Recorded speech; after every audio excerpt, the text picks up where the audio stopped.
मित्रांच्या सोबत सायकलीवरचा केलेला एकट्याने प्रवास, तो प्रवास करताना आईच्या मनात झालेली एक धाकधूक की पोरगा कसा जातोय आणि आज तोच पोरगा पृथ्वीच्या उत्तर ध्रुवाजवळ असलेल्या आईसलँड या देशापर्यंत जाऊन पोचतोय. ही माझी एकंदरीत जर्नी आणि हे माझं, मी म्हणतो की माझ्या आयुष्याचं सक्सेस आहे. व्हिडिओ टाकला तर बघत काय झालं, त्यावेळी त्याला 400 व्ह्यूज आले होते आणि माझ्यासाठी असं होतं की 400 लोकांनी पाहिलं. राईट. कुठल्याही प्रकारचं ट्रेनिंग मी घेतलं नाही, जे काही स्वतः शिकलेलं असतं काय. त्यामुळे हळूहळू जे शिकत मी करत गेलो.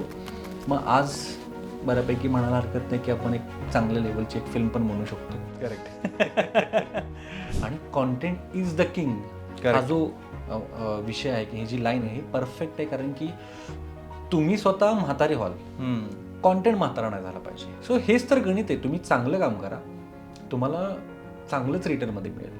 थोडासा वेळ जाईल पण मिळेल. कोणाकडे बघून की हा तो करू शकतो म्हणजे मी करू शकतो, हा कॉन्फिडन्स घ्या.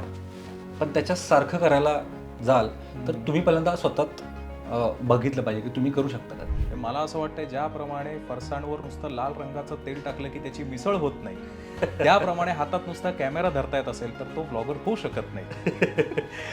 तुम्ही काहीही जर करायला जाल तर सुरुवातीला तुम्ही व्हायरल व्हाल, पण नंतर लोक बोर होतील.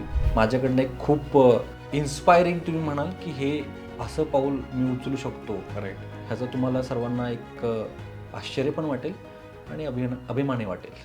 मोड आलेत आयुष्यात माझ्या की मी शटडाऊन करणार होतो, मी लिटरली डिलीट करणार होतो, इतका फ्रस्ट्रेट झालो होतो.